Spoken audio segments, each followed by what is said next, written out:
আমরা অনেক সময় ভাবি পরিস্থিতি বদলালে জীবন ভালো হবে, মানুষ বদলালে মন ভালো থাকবে। কিন্তু সত্যিটা হলো, যখন আমরা নিজের ভেতরটা একটু গুছিয়ে নিই, তখন পৃথিবীটাও অন্যরকম লাগতে শুরু করে।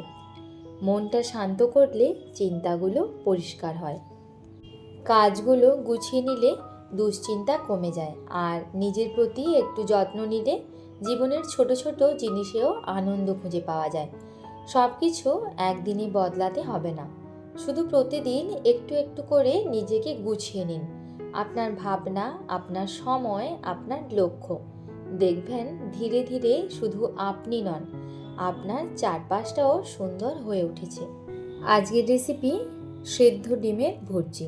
আমরা তো স্ক্রাম্বল এগ ভুর্জি খেয়েছি, কিন্তু বয়েলড এগ ভুর্জিও কিন্তু খেতে অনেক ভালো লাগে। ভাত, রুটি সব কিছুর সঙ্গেই ভালো লাগে। কড়াইতে সামান্য পরিমাণ সরষের তেল দিয়ে তাতে গোটা জিরে ফোড়ন দিয়ে পেঁয়াজ কুচি, কাঁচা লঙ্কা কুচি, টমেটো কুচি, ক্যাপসিকাম কুচি, আদা রসুন বাটা, স্বাদ অনুযায়ী লবণ আর একটুখানি হলুদ গুঁড়ো দিয়ে নাড়াচাড়া করে একটা সেদ্ধ ডিম গ্রেট করে আবারও মিশিয়ে নিয়ে ওপর থেকে একটু গরম মশলা ছড়িয়ে দিতে হবে। খুব ভালো করে নাড়াচাড়া করে নিয়ে একটা প্লেটের মধ্যে সার্ভ করে নিয়েছি। ভালো লাগলে অবশ্যই এভাবে একবার বানিয়ে দেখতে পারেন।